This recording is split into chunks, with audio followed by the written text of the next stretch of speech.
Hi everyone, welcome to our first English lesson back after the half term, and we are starting a new topic. So we are looking at discussion. Now discussion is slightly different to persuasion in that you see it almost as an argument from both sides. You know that with persuasion we just look at something from one side.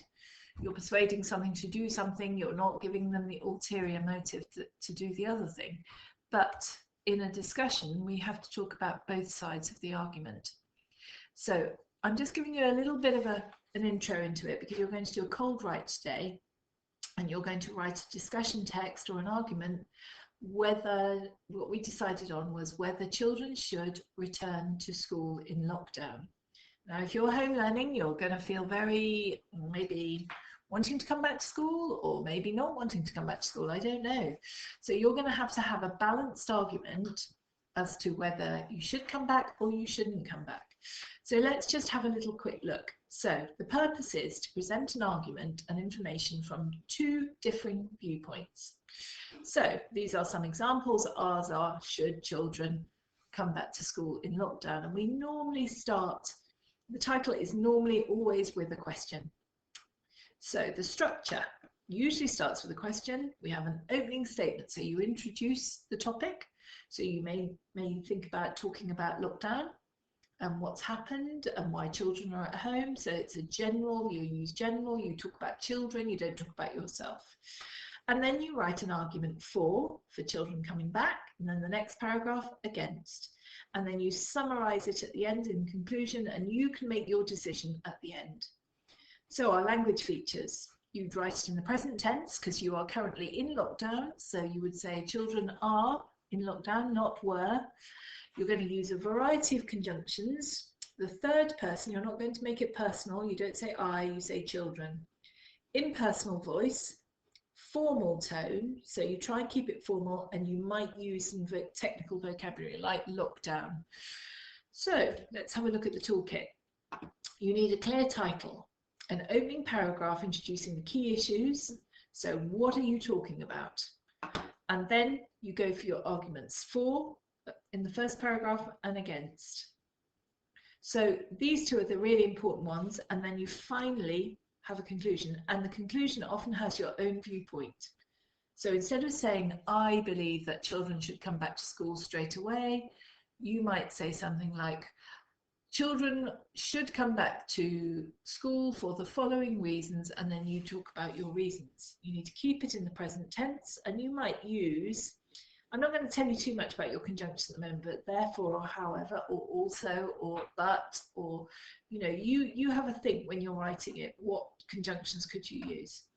So the whole deal about a discussion is that you've got to think about this argument as being weighed up.